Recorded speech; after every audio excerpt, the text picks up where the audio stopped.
Irmãos, boa noite. Tudo bem? Achei que vocês iam aproveitar a praia, né? Tá um tempo bom para ir para a praia, né? Tá ótimo esse tema. Quem foi para a praia não teve muita sorte. Estamos na nossa terceira carta de Apocalipse, recados de Deus para a nossa vida, né? No primeiro domingo ouvimos sobre a igreja de Éfeso, domingo passado sobre a igreja de Esmirna, e hoje nós ouviremos sobre a igreja de Pérgamo. Eu convido você a abrir sua Bíblia em Apocalipse, capítulo 2, dos versículos 12 até o versículo 17. Vamos falar hoje sobre a igreja de Pérgamo, a igreja que precisa se arrepender. A mensagem central de Cristo para essa igreja é o arrependimento. Pérgamo, a igreja que precisa se arrepender. Tem um mapa aí? Como foi mostrado, aqui está Éfeso, que foi a primeira igreja, a primeira cidade em que Jesus escreveu, mandou a carta. Depois Esmirna e agora Pérgamo. São as três cidades que ficam mais próximo do litoral, né? Então tem aqui um mapinha para vocês se localizarem, e lá mais adiante as outras 4 cidades onde as igrejas estão, as seguintes cartas. Apocalipse 2, do versículo 12 ao 17. Todos encontraram? Diz assim, o texto também está projetado, tá? Ao anjo da igreja em Pérgamo escreva: estas são as palavras daquele que tem a espada afiada de 2 gumes. Sei onde você vive, onde está o trono de Satanás. Contudo, você permanece fiel ao meu nome e não renunciou à sua fé em mim. Nem mesmo quando Antipas, minha fiel testemunha, foi morto nesta cidade, onde Satanás habita. No entanto, tenho contra você algumas coisas. Você tem aí pessoas que se apegam aos ensinos de Balaão, que ensinou Balaque a armar ciladas contra os israelitas, induzindo-os a comer alimentos sacrificados a ídolos e a praticar imoralidade sexual. De igual modo, você tem também os que se apegam aos ensinos dos nicolaítas. Portanto, arrependa-se. Senão virei em breve até você e lutarei contra eles com a espada da minha boca. Aquele que tem ouvidos, ouça o que o Espírito diz às igrejas. Ao vencedor darei do maná escondido. Também lhe darei uma pedra branca com um novo nome nela inscrito, conhecido apenas por aquele que o recebe. Amém? Que o Espírito de Deus possa ministrar em nosso coração. Nós temos aqui um endereço. O endereço desta carta é a cidade de Pérgamo.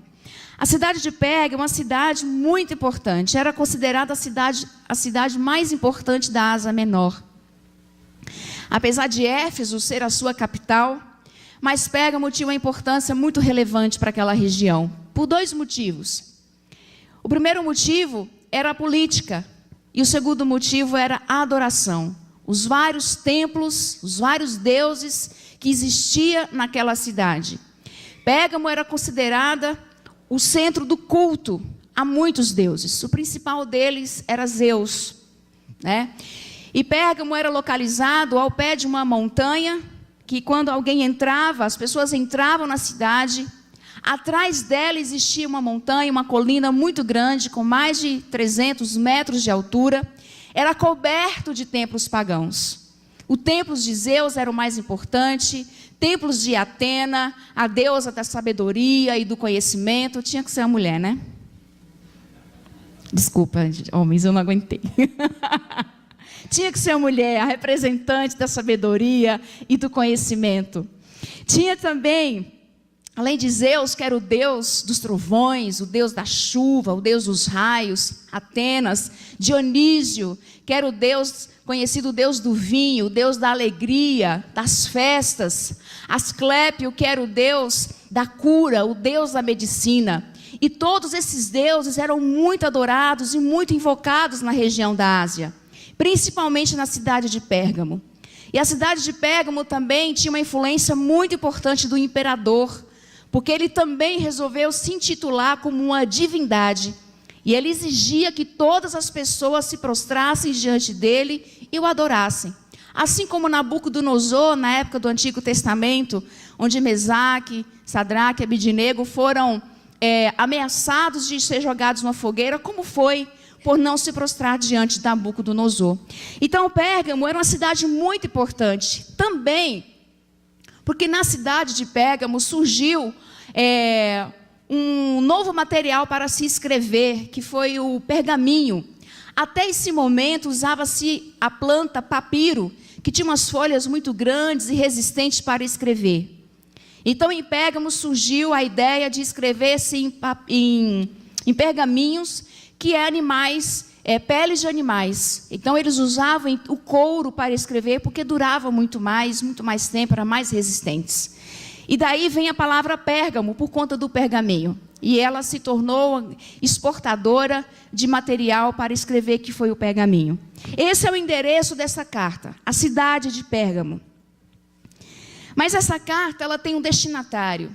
Não era para a cidade inteira, mas era para a igreja de Pérgamo, que situava nessa cidade.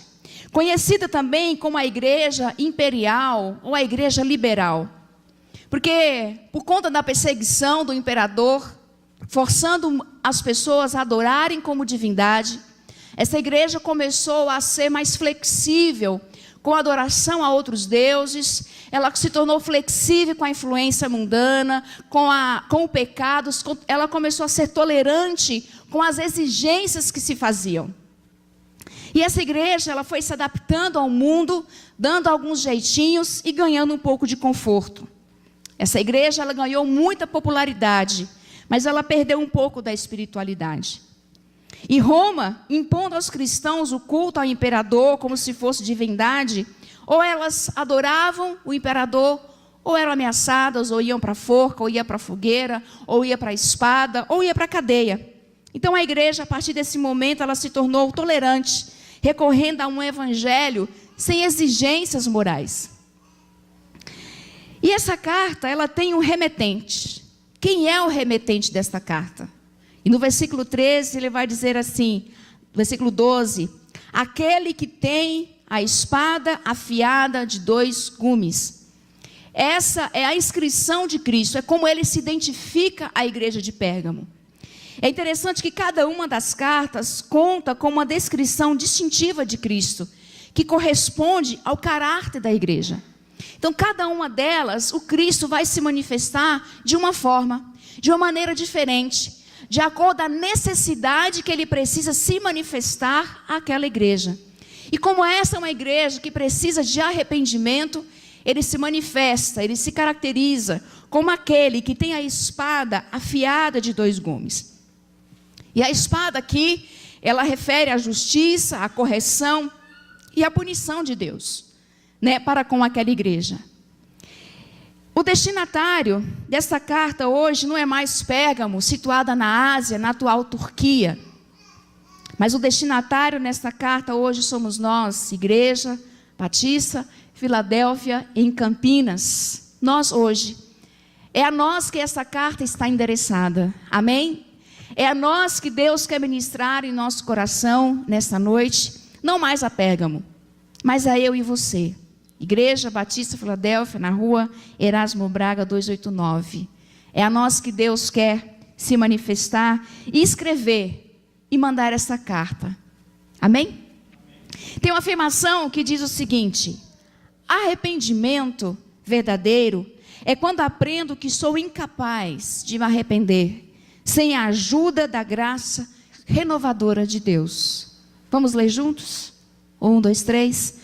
Arrependimento verdadeiro é quando aprendo que sou incapaz de me arrepender sem a ajuda da graça renovadora de Deus. Nós somos tão pequenos, tão impotentes, que até mesmo para nos arrepender do mal que fizemos, nós precisamos da graça de Deus. Somos tão impotentes que até mesmo para nos arrepender dos nossos pecados, Precisamos da graça renovadora de Deus na nossa vida. Sem ela, o arrependimento, ele não aconteceria. Então, para o arrependimento, nós precisamos da graça de Deus na nossa vida. E existe aqui nesse texto algumas evidências de que esta igreja, e que talvez nós precisamos de arrependimento. Deus evidencia alguns motivos. E o primeiro motivo é a análise que Deus faz dessa igreja. Imagine que Deus colocou essa igreja no divã e começou a analisar. E Ele começou a interpretar algumas coisas nessa igreja. Talvez nós precisamos ir para o divã de Deus, amém? Para Ele nos analisar. E quando Deus nos analisa, Ele mostra muitas coisas boas e coisas que precisam ser trabalhadas e corrigidas. E na análise de Deus, no versículo 13, Ele diz assim: sei onde você vive, onde está o trono de Satanás. Sei onde você vive, seria o mesmo que conheço as suas obras, que é a repetição mais comum de Cristo com as igrejas. Deus está dizendo que conhece a conduta da igreja, que conhece o ambiente onde ela vive, o trono de Satanás aqui talvez, por conta dos vários templos, das várias adorações, da idolatria que oprimia os cristãos nessa cidade, que oprimia a igreja em Pérgamo. E Ele está dizendo: eu sei que vocês sofrem perseguição por parte de muitos deuses, inclusive do imperador. Eu sei que vocês sofrem perseguições, cobranças religiosas e sociais, que vocês são cercados por todo lado de falsos profetas, de falsas doutrinas. Sei onde você vive. Deus está dizendo para nós hoje, Igreja Batista Filadélfia: eu sei onde vocês estão. Eu sei da situação da cidade de Campinas, do estado de São Paulo e do Brasil. Eu sei a política corrupta que vocês têm enfrentado. Eu sei a má qualidade de educação que vocês têm enfrentado. Eu sei a crise econômica que afronta vocês, que oprime vocês. Eu conheço a situação que vocês têm vivido. E para nós, individualmente, Deus está dizendo: eu conheço você. Eu conheço você. Eu conheço as suas lutas. Deus está dizendo para nós e para essa igreja: eu conheço as suas dificuldades, as suas tribulações. Eu conheço as suas fraquezas, as suas limitações. Eu conheço o seu coração. Tudo que se passa no seu coração eu conheço. E Deus está dizendo ainda mais: eu conheço os seus anseios, seus sonhos, seus projetos de vida. Conheço os seus medos. Conheço o mais íntimo do seu ser. Até aquilo que você não sabe de você mesmo, eu sei. Eu conheço você. Deus está destrinchando essa igreja, fazendo uma análise completa dessa igreja e de nós e da nossa vida. Conheço o seu corpo, cada célula, saudável e doente. Conheço as enfermidades que assolam o seu organismo. Conheço sua tristeza, conheço suas alegrias. Conheço suas vitórias e conheço suas derrotas. Olha que análise que Deus faz a essa igreja. Conheço a sua mente, cada pensamento seu. Cada palavra antes de sair da sua boca, eu já sei de todas elas. Eu sei de todos os seus sentimentos. Deus faz uma análise dessa igreja e Ele diz: eu sei onde você vive. Resumindo, Deus está dizendo para essa igreja e dizendo para nós: eu não sou indiferente a você. Por mais que você ache que eu estou calado, eu não sou indiferente a você.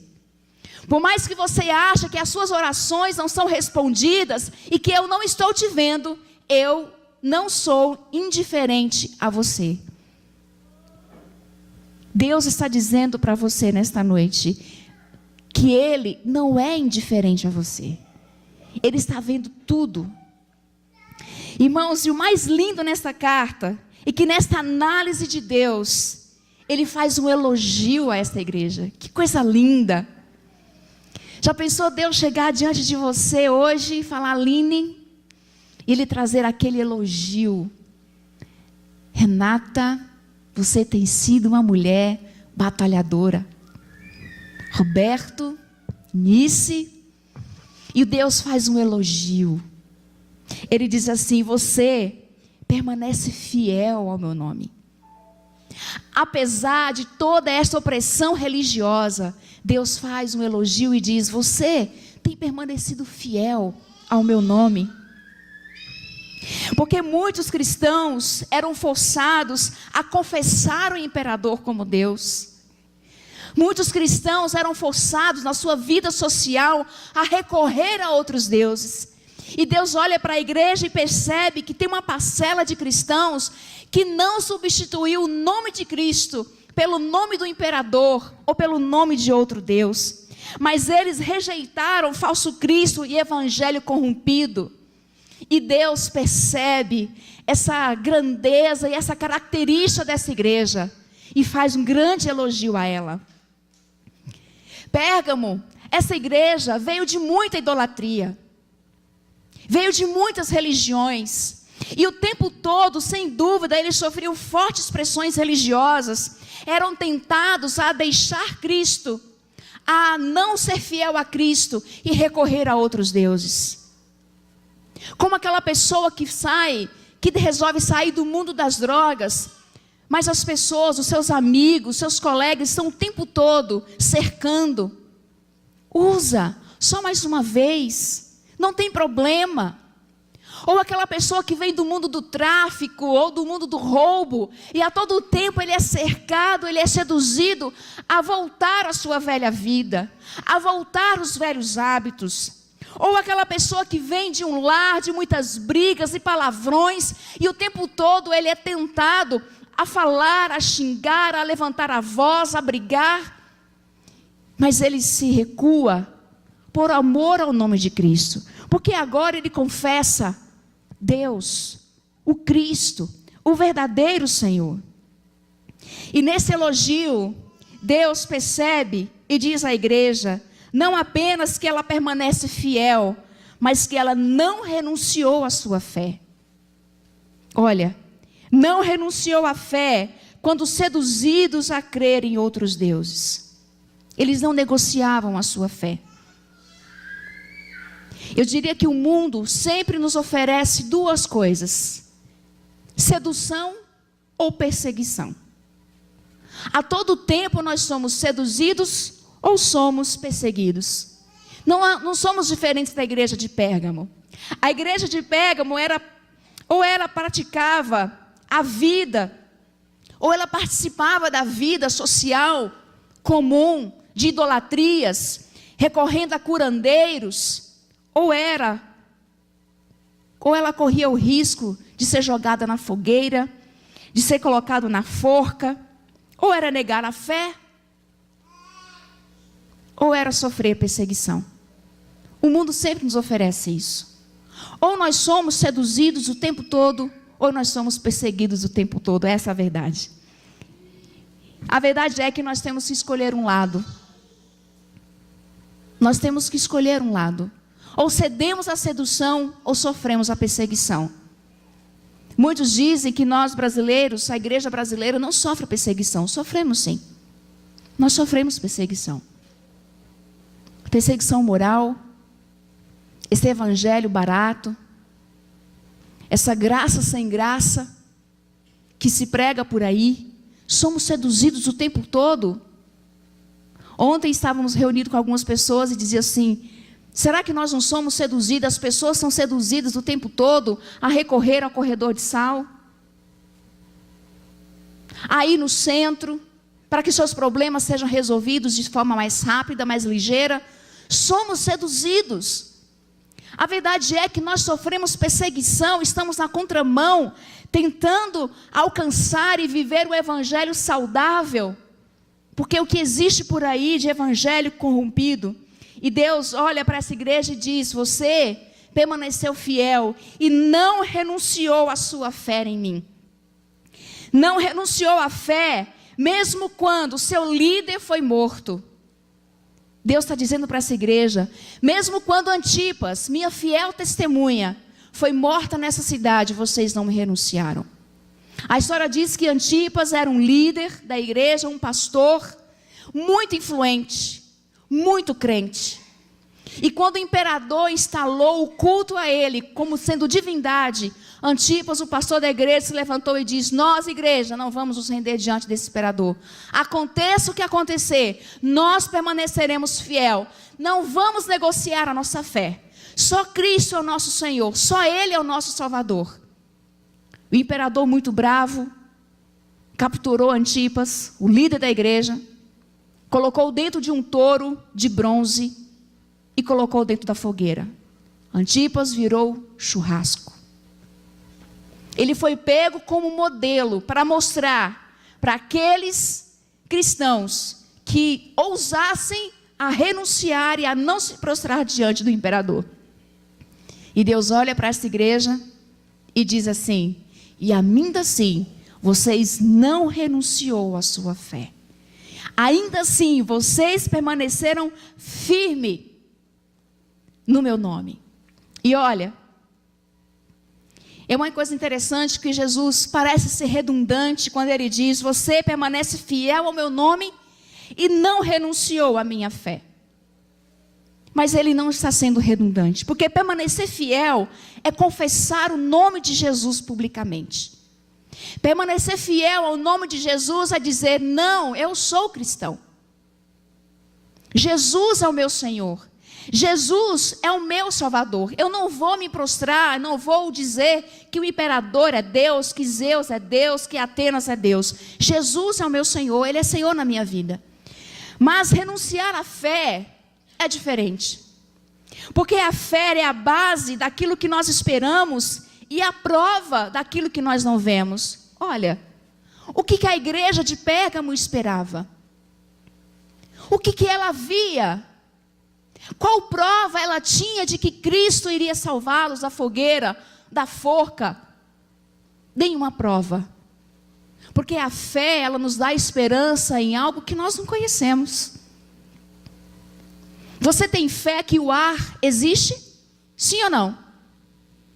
Sim? Mas você consegue vê-lo?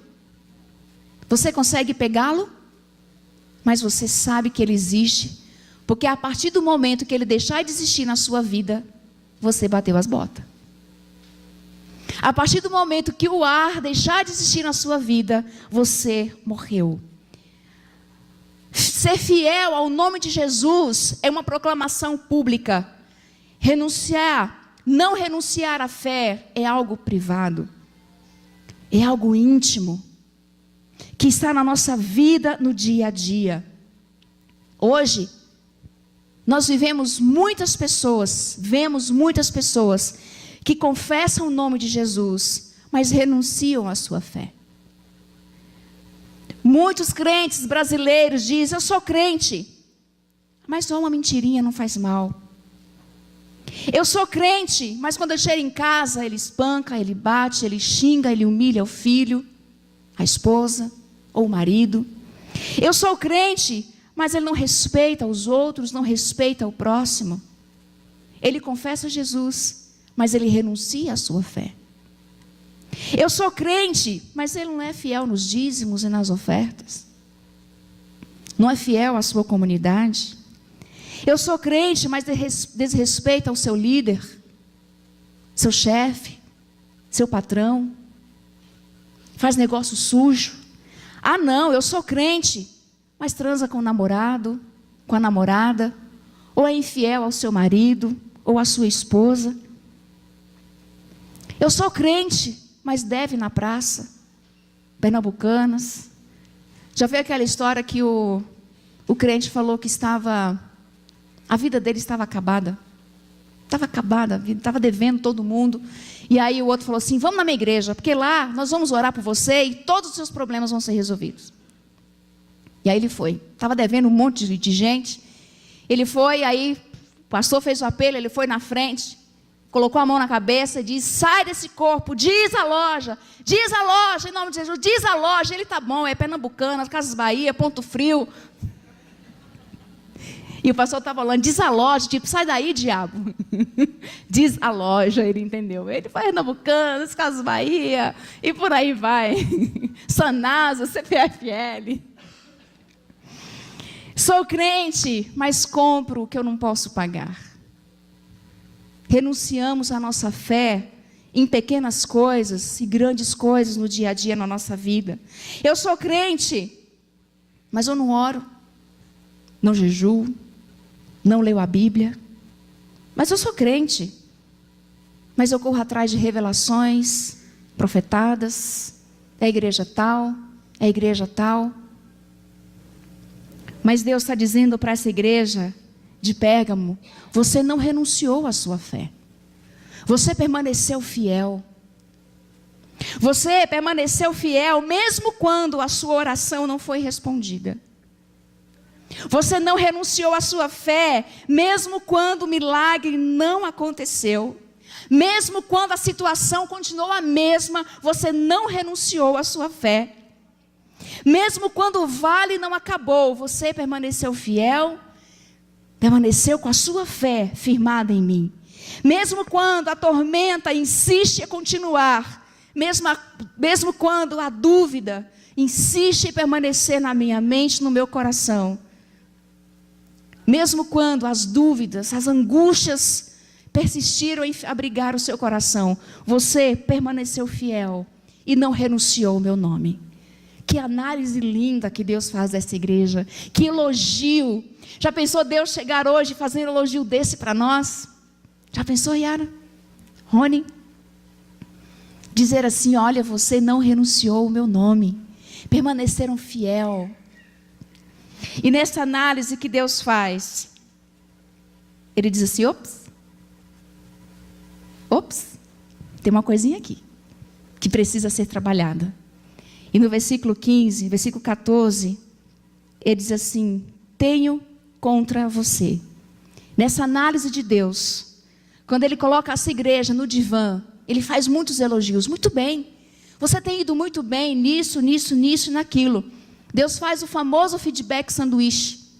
Ele apresenta um elogio, apresenta pontos a serem melhorados e Ele termina com coisas boas que nós veremos na frente. E Ele diz assim, Ele dá uma repreensão a essa igreja. Tenho contra você. Muitos na igreja de Pérgamo, eles tinham conservado o nome de Jesus, mas não renunciaram à fé por conta da opressão social e religiosa que eles tinham. E eles começaram a viver uma vida cristã bipolar. Eles serviam e confessavam o nome de Jesus, mas eles se deixaram ser influenciados pelas falsas doutrinas e pelas falsas religiões. E Deus faz uma observação, uma repreensão a essa igreja. Olha, tem pessoas, tem crentes aí dentro de vocês que seguem os ensinos de Balaão. Quem era Balaão? Lá em Números, do capítulo 24 até o capítulo 31, tem a referência sobre esse homem. Balaão era um profeta de Deus. Ele exercia o seu ministério nas terras que tinha como rei, podemos assim dizer, a Balaque, rei dos Moabitas. E quando o povo de Israel sai do Egito em direção à terra prometida, o povo de Israel tinha que passar pelas terras de Moabe. E o Moabe, quando viu aquela multidão que precisava passar pelas suas terras, ele ficou desesperado. Ele chama o profeta Balaão, fala assim, Balaão, você vai amaldiçoar esse povo. Porque se eles entrarem nas nossas terras, eles não vão querer sair mais. E Balaão falou, tá bom. Ele caminha, vai em direção ao cume de um monte, onde ele podia ver o acampamento dos israelitas, para estender as mãos e ali proferir palavras de maldição ao povo de Israel. Mas quando ele chega lá, que ele vê o povo, Deus fala para ele assim, você não vai amaldiçoar. Porque eu amo tanto esse povo. Eles são meu. E de mais ninguém. E você vai abençoar esse povo. E aí Balaão se vê numa encruzilhada. Ele volta para Baraque e diz assim, ó Baraque, eu não posso amaldiçoar esse povo. Deus falou que não é para amaldiçoar. Ele disse, não, você vai amaldiçoar, você vai lá e vai amaldiçoar. Ele falou assim, tá bom, eu vou orar de novo, talvez Deus fale alguma coisa diferente. Ele vai e se coloca diante de Deus, Deus falou assim, não, você não vai amaldiçoar. E ele volta para Baraque e diz, Baraque, não posso amaldiçoar. E aí Baraque fala para ele assim, Balaão, o que você quer? Eu pago o quanto você me pedir, eu vou pagar para você amaldiçoar esse povo. Ah, tá bom, eu vou orar de novo, vai que Deus muda de ideia. E aí ele vai diante de Deus de novo, orar, para ver se Deus falaria algo para amaldiçoar aquele povo. Balaão era um profeta de Deus. E seguir os ensinos de Balaão é ser tendenciosos, ser cristão, mas tendencioso a negociações ilegais. Foi exatamente o que aconteceu com Balaão. Ele se viu tentado diante da oferta de Baraque. O quanto você quer? Aí ele deu um passo. Opa, estou vendo vantagem. A crise que eu estou enfrentando, desempregado, é uma oportunidade boa de tirar uma boa grana. E Balaão, ele repensou aquilo que Deus já tinha falado para ele. Como se não bastasse, Balaão, ele começa a armar ciladas para que o povo de Israel caia. Ele então seduz as mulheres moabitas a seduzirem os homens israelitas, a terem relações sexuais e eles se misturarem, para que Israel perdesse a sua característica de povo de Deus, de povo santo. Seguir os ensinos de Balaão é quando somos seduzidos a fazer negócios ilegais. É quando somos levados a crer em Deus, mas a crer também em outras coisas que não são de Deus. E Deus ainda fala mais. E vocês têm aí também aqueles que seguem os ensinos dos nicolaítas, que já foi falado lá em Éfeso. Os nicolaítas eram aqueles que falavam assim, olha, esse corpo aqui, o nosso corpo não presta. Ele vai, a terra vai comer, pode fazer o que quiser com este corpo. E ele incentivava os cristãos a participarem de práticas imorais, de orgias, porque podia fazer o que quisesse com a matéria. Então ele dizia, o que importa é o coração. Não importa o que eu faço, o que importa é o meu coração. Eu vivo do jeito que eu quiser, faço o que eu quiser, mas Deus conhece o meu coração. E a semana passada eu encontrei uma pessoa, ela dizia assim, porque Cristo, e ela falava como crente, gente, eu fiquei abismado, falei, nossa, essa mulher deve ser crente, porque Jesus ilumina o meu caminho, porque Jesus, Ele conhece o meu coração, porque Ele sabe os meus sonhos. E aí vem aquela perguntinha, né, você fica tentada a fazer, você é crente, mas eu não fiz, eu falei, não vou fazer essa pergunta, eu vou ver até onde essa conversa vai. E ela começou a falar, porque aí a pouco ela disse assim, então, né, eu tenho aqui algumas paqueras. Ela mesmo riu e falou, ela falou assim, você ouviu direito, algumas paqueras. Eu namoro uns 3 de uma vez. Falei, pá, tá podendo, né? Tá poderoso, namora 3 de uma vez só, já pensou? Olha, falei, falei, Jesus conhece mesmo o seu caminho, sua vida, seu coração. Mas ela falava com tanta convicção. Ela confessa a Jesus, mas renuncia à sua fé. E aí quando ela diz que ela fazia parte de um outro grupo religioso, 1 Coríntios, tem um texto muito forte, 1 Coríntios 10, 21. Vamos ler juntos? Pode colocar aí, acho que está o próximo. 1 Coríntios 10, 21. Vocês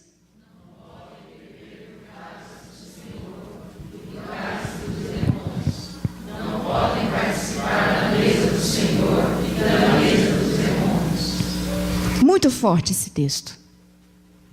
Deus está dizendo para nós, igreja, estava falando para aquela igreja de Corinto, nesta época em Paulo escreve, não é possível dizer que eu sou de Cristo, mas viver práticas imorais.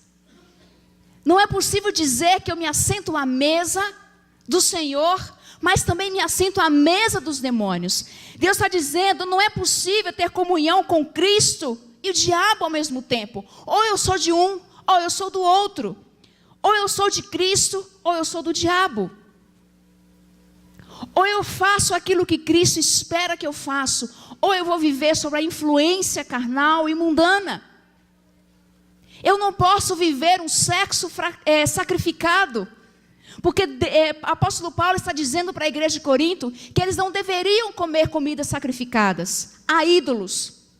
Mas olha, não é apenas comer comidas sacrificadas a ídolos. Aquilo era um ponto específico para aquela comunidade. Mas eu não posso viver um sexo sacrificado. Eu não posso me envolver em relações sexuais ilícitas, extraconjugais, adultérios e infidelidades. Eu não posso ter um dinheiro sacrificado que vem para mim de forma ilegal, de sonegação, de roubo, um dinheiro que não é meu.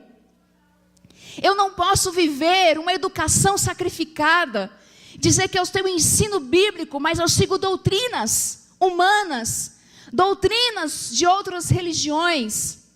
Eu preciso escolher o que eu quero. Eu preciso escolher o caminho que eu quero seguir.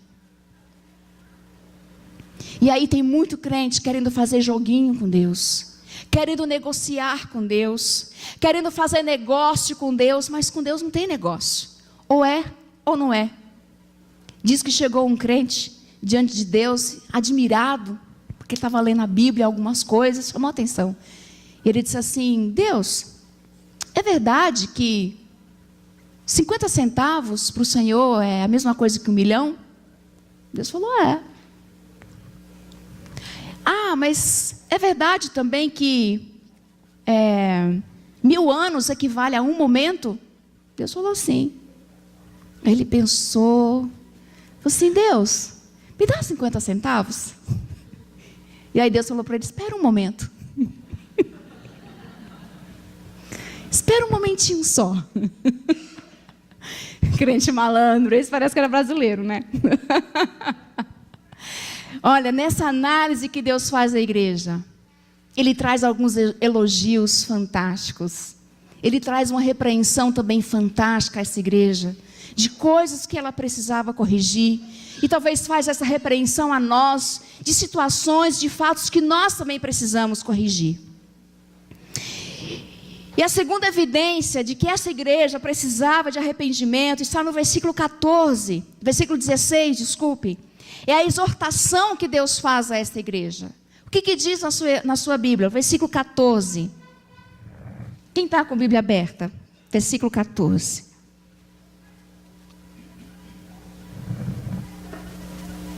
Pode ler. Um de cada vez, de preferência.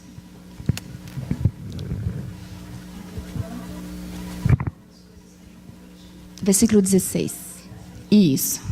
Está errado ali, tá? Está versículo 14, mas é versículo 16. Arrepende-te, pois, ou senão irei-te em breve. Contra eles vai ficar. Arrependa-se, pois. É a ordem de Deus para nós. Foi a ordem de Deus para essa igreja. E olha que interessante, o arrependa-se é um imperativo, não é condicional. Não é algo a ser acontecido no futuro ou no passado, mas é no presente. É uma ordem. Arrependa-se. Por isso que Pérgamo, ela traz como mensagem central a igreja que precisa se arrepender. Mas do que? De que essa igreja precisava se arrepender? Essa igreja especificamente tinha duas coisas que nós já vimos. Que eram aqueles que seguiam a doutrina de Balaão e os ensinos dos nicolaítas. Duas coisas que Deus pontuou a essa igreja que ela precisava se arrepender. Olha, Deus nos elogia, nos exorta, Ele mostra aonde precisa ser consertado. Arrependimento é a exigência para o perdão de pecados. Porque sem arrependimento não existe perdão. Eu não me arrependi. E aquele momento que nós estamos diante de Deus, nós vamos orar e falamos assim: Deus, perdoa os meus pecados. E Deus olha para nós assim e diz assim: quais? Quais pecados você quer que eu te perdoo? Ah, Senhor, os meus pecados. Quais pecados? E nós precisamos dar nomes, porque arrependimento produz conversão, conversão produz regeneração, regeneração produz transformação de mente, transformação de alma. Nós precisamos nos arrepender, mas do que precisamos nos arrepender? Pedimos perdão a Deus, mas de quê? De quais pecados nós pedimos perdão a Deus? Tem uma música que eu acho muito bonita, e parte da letra dela diz assim, ó: Deus, eu quero te pedir perdão pelo tempo em que eu não fui somente teu. Quero te pedir perdão pela tua glória que eu não vi, pelas vezes que eu me escondi da tua presença. Senhor, eu me arrependo. Me arrependo por cada vez que eu não quis te obedecer, por cada oração que eu me neguei a fazer. Eu não quis orar, porque eu pequei e não me envergonhei. Por cada vez que eu não te adorei, Senhor, eu me arrependo. Me arrependo por cada oferta que eu não trouxe ao teu altar, por cada ofensor que eu não quis perdoar, por não ter dado ouvidos à tua voz quando ela me chamou. Eu me arrependo. Precisamos começar a dar nome, dar nomes àquilo que Deus quer que nós perdoemos. E quando eu estava ouvindo essa música, eu me lembrei de quando eu orava a Deus pedindo perdão por algo que eu já tinha pedido perdão para Deus. E toda vez que eu ia orar, eu pedia perdão a Deus. E aí Deus poderia olhar assim e falar: mas caramba, de novo você pedindo perdão por isso? Eu já te perdoei, mas aquilo continuava, aquilo persistia dentro de mim, na minha mente. E aí certo dia eu estava tocando a música, ouvindo, lavando louça. Lave mais louça e ore junto, que muitas coisas acontecem. E aí veio a palavra de Deus no meu coração: aquele que confessa o seu pecado e deixa, alcançará a misericórdia. Mas aquilo aquietou o meu coração de tal forma que eu falei: meu Deus, o Senhor já me perdoou, porque eu já deixei, eu não pratico mais. Eu só não alcancei a misericórdia porque eu não quis. Eu continuava me matutando com aquilo na minha cabeça, me sentindo culpada. E a misericórdia de Deus estava ali, e eu não pegava, não alcançava essa misericórdia. Se você confessou, se você se arrependeu, se você deixou, agora você alcança misericórdia. É a promessa de Deus para a nossa vida. Porque aquele que confessa e deixa, alcança misericórdia. E a misericórdia de Deus é esta paz que vem. Aí nunca mais eu orei por isso, não precisei. Alcancei a misericórdia de Deus. Ela invadiu a minha alma, ela invadiu a minha mente, o meu coração, e eu me senti aliviada. E muitas vezes, no dia a dia, no aconselhamento, escuto pessoas que se arrependem de tempo em tempo por algo que já fez, que já se arrependeu, que já deixou, mas continua se culpando, continua orando, pedindo perdão a Deus. Agora, é só alcançar a misericórdia. Amém? Queridos, nessa exortação que Deus faz, Ele diz: arrependa-se. O arrependimento, ela envolve uma vida inteira. Eu não vou me arrepender apenas em partes, mas é todo o meu ser, é toda a minha alma. E Ele diz: arrependa-se, senão virei a ti em breve e lutarei. A correção de Deus, ela viria se não houvesse o arrependimento.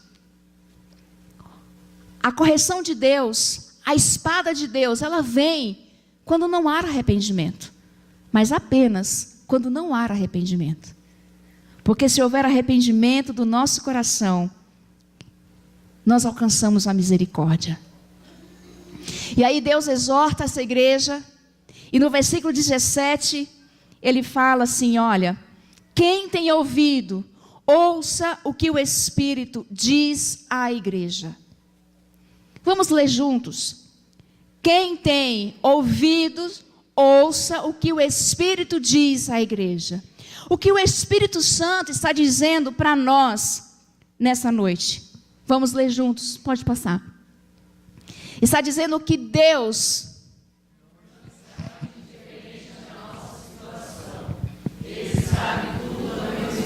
o Espírito de Deus está dizendo que Deus não é indiferente.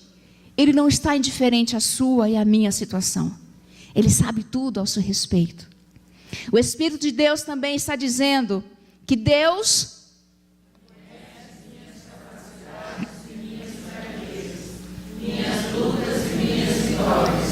o Espírito de Deus continua dizendo que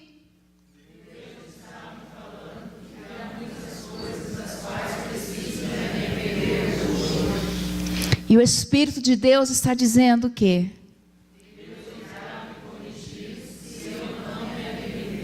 esta é a exortação de Deus. É o recheio do lanche. Ele elogia, ele repreende, exorta, mas Deus também tem uma segunda evidência para nós, que é a sua promessa. A promessa de Deus continua no versículo 17. Darei do maná escondido e da pedra preciosa. Mas antes disso tem alguns textos, poucos textos que eu gostaria de ler com você. O texto de Mateus 28, 20, vamos ler juntos. Estou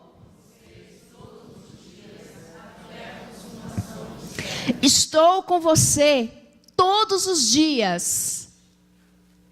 Você sabe o que significa todos os dias? Todos os dias. Não é de vez em quando, não é às vezes. Eu estou com vocês todos os dias, até o fim, até o seu último suspiro. Eu estou com vocês. Eu já ouvi pessoas lendo esse versículo, eis que eu estarei convosco. Não, não é estarei, eu estou. Eu estou, é no presente. Amém? Tiago 1,12, vamos ler juntos. Feliz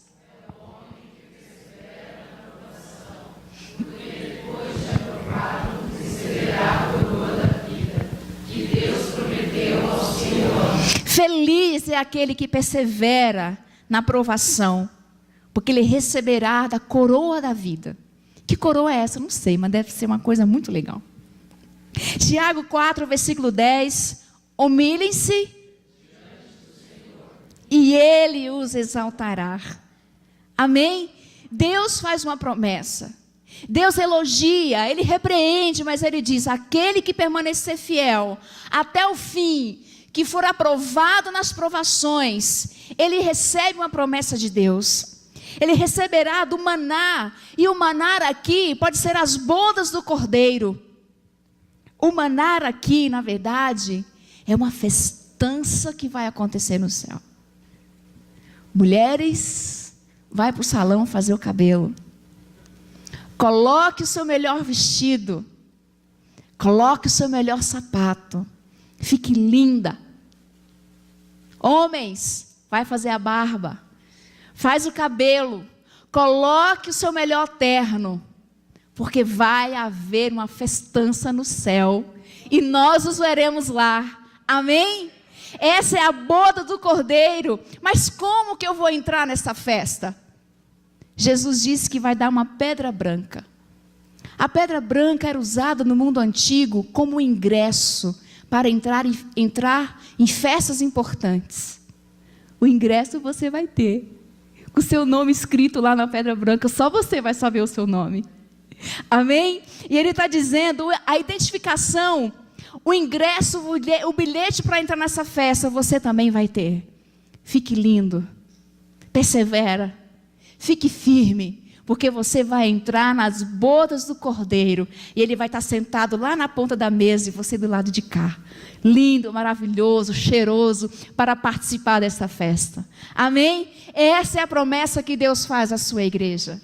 A igreja que persevera, a igreja que permanece fiel, a igreja que se arrepende, a igreja que sofre sim, mas ela tem vitória no nome de Jesus. Ela permanece fiel, ela não negocia a sua fé, ela não renuncia à fé no Senhor Jesus, ela não negocia, e lá ela vai receber uma pedra branca para entrar na festa do Cordeiro e comer à mesa com o Senhor e comigo, porque eu vou estar lá. E espero ver você lá também. Amém? Vamos colocar em pé.